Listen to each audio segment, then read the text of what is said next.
The women in designer clothes who aren't what they seem in Dubai's luxury hotels. Walk through the lobby of any five-star Dubai hotel and you'll see them. Stunningly beautiful women from Russia, Eastern Europe, and South America wearing designer dresses and carrying luxury handbags, sitting alone in lounges sipping champagne. Their Instagram feeds showing private jets and yachts, their apparent wealth suggesting successful models or businesswomen. But here's the dark reality that Dubai's tourism board desperately wants hidden.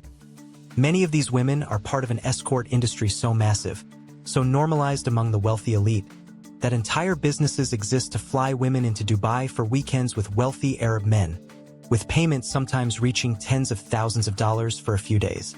These women aren't trafficked victims in the traditional sense, but willing participants in a system where beauty becomes currency in a city built on image over substance, where everything is transactional, and where the glamorous facade conceals operations that would shock the tourists taking selfies at Burj Khalifa.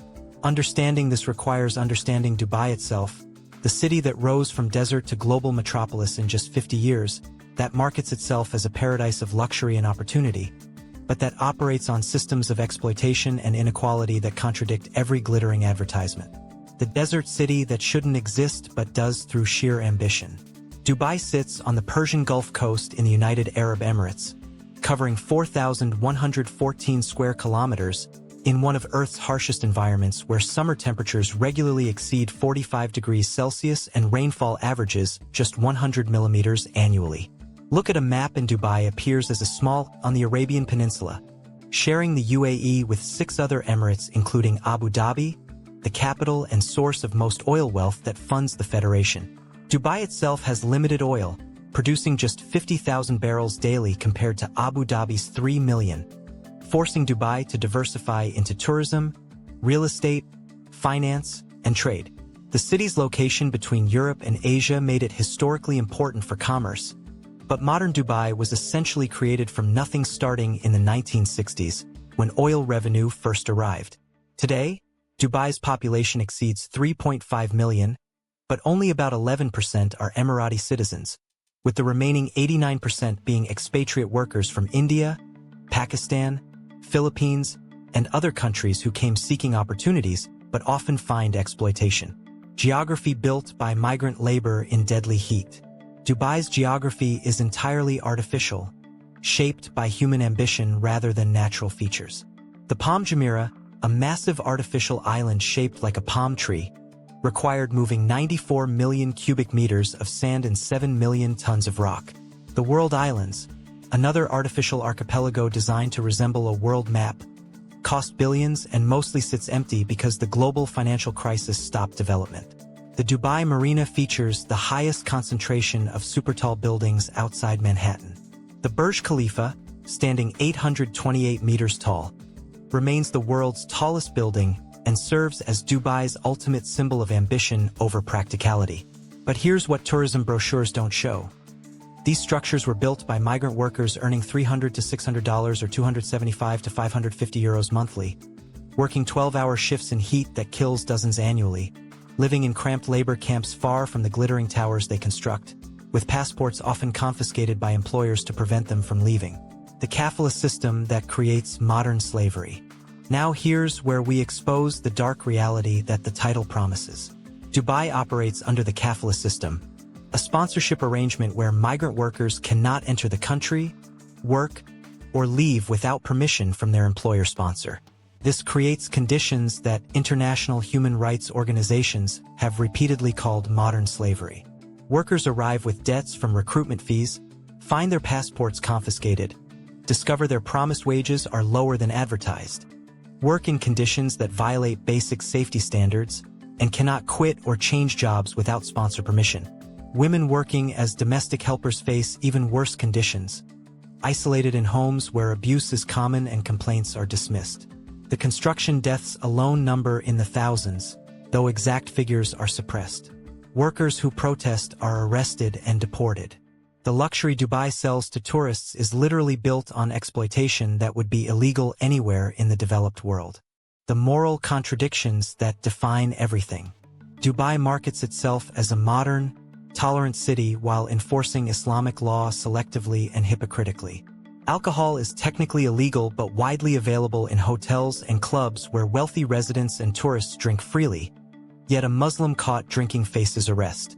Unmarried couples sharing hotel rooms is technically illegal but never enforced for tourists with money. Homosexuality is illegal and punishable by imprisonment, forcing LGBT residents into complete secrecy. Women can drive and work, yet local women remain heavily controlled by male relatives, and public displays of affection can result in arrest. The city promotes itself as safe and crime-free, which is largely true for wealthy areas, but this safety is achieved through authoritarian surveillance, harsh punishments for minor offenses, and the deportation of anyone who causes problems. Dubai is safe if you're wealthy, foreign, and white. The experience differs dramatically for others. The prostitution economy that nobody acknowledges. Dubai has one of the world's largest sex industries despite prostitution being completely illegal. The industry operates through layers of deniability involving modeling agencies, luxury car services, and hotel concierges who facilitate introductions between wealthy men and women flown in specifically for this purpose. The women, often from Russia, Ukraine, Venezuela, and Colombia, arrive on tourist visas arranged by agencies and spend weeks working before leaving with substantial earnings. Local wealthy men, Western expatriates, and visiting businessmen all participate in a system everyone knows exists but nobody officially acknowledges. The women use Instagram to advertise subtly, posting luxury lifestyle content that signals their availability to those who understand the codes. Police turn a blind eye because the clients are powerful, because acknowledging the problem would damage Dubai's reputation, and because the women typically leave after short visits, making enforcement difficult. The debt trap that destroys expatriate dreams. Dubai sells itself to Western expatriates as a tax-free paradise where salaries are high and lifestyles luxurious. Many arrive with exactly these expectations only to fall into financial traps that destroy them. The cost of living is astronomical, with international school fees reaching $20,000 to $40,000 or €18,400 to €36,800 annually per child. Rents for decent apartments starting at $2,500 or €2,300 monthly, and the expectation that expatriates maintain luxury lifestyles to fit in. Many live beyond their means, accumulating debt on credit cards and loans that Dubai makes dangerously easy to obtain. But here's the nightmare. Debt is a criminal offense in Dubai, not just a civil matter. If you lose your job and cannot pay debts, you can be arrested and imprisoned until debts are settled. This creates desperate situations where people abandon cars at the airport and flee the country overnight, leaving everything behind to avoid prison. The environmental catastrophe of luxury in the desert. Dubai's very existence is an environmental disaster. Desalination plants provide water by removing salt from seawater, a process requiring enormous energy and damaging marine ecosystems. Air conditioning runs constantly in buildings, cars, and even outdoor areas where cooling systems try to make summer heat tolerable. The per capita carbon footprint of Dubai residents ranks among the world's highest. The artificial islands caused unexpected damage to natural coastlines and marine life. The city imports virtually all food, materials, and goods from thousands of kilometers away. Gardens and golf courses require massive irrigation in a desert climate. The entire project of building a major metropolis in one of Earth's least hospitable locations represents human hubris at its most extreme. The famous places that hide uncomfortable truths. The Burj Khalifa observation deck costs $35 to $140 or €32 to €129 depending on time and level, offering views across the sprawling city to empty desert beyond. The Dubai Mall, one of the world's largest, features an indoor aquarium, an ice rink, and over 1,200 stores selling luxury brands to tourists and wealthy residents. The Gold Souk displays tons of gold jewelry in traditional market stalls, though even this historic area has been sanitized for tourists. The desert safaris where visitors ride dune buggies and watch belly dancers provide carefully curated experiences with no interaction with actual Bedouin culture. Every attraction is designed to extract maximum money while showing visitors only the sanitized, approved version of Dubai, the future built on sand in every sense. Dubai's entire model depends on perpetual growth, constant construction, and endless flows of tourists and investors. But the fundamentals remain shaky. Neighboring cities like Abu Dhabi and Doha compete for the same luxury tourism and business markets. The kafala system faces increasing international pressure. Oil revenues that fund the UAE are finite. Climate change will make the region literally uninhabitable within decades as temperatures exceed human survivability thresholds. Real estate values fluctuate wildly with boom-bust cycles.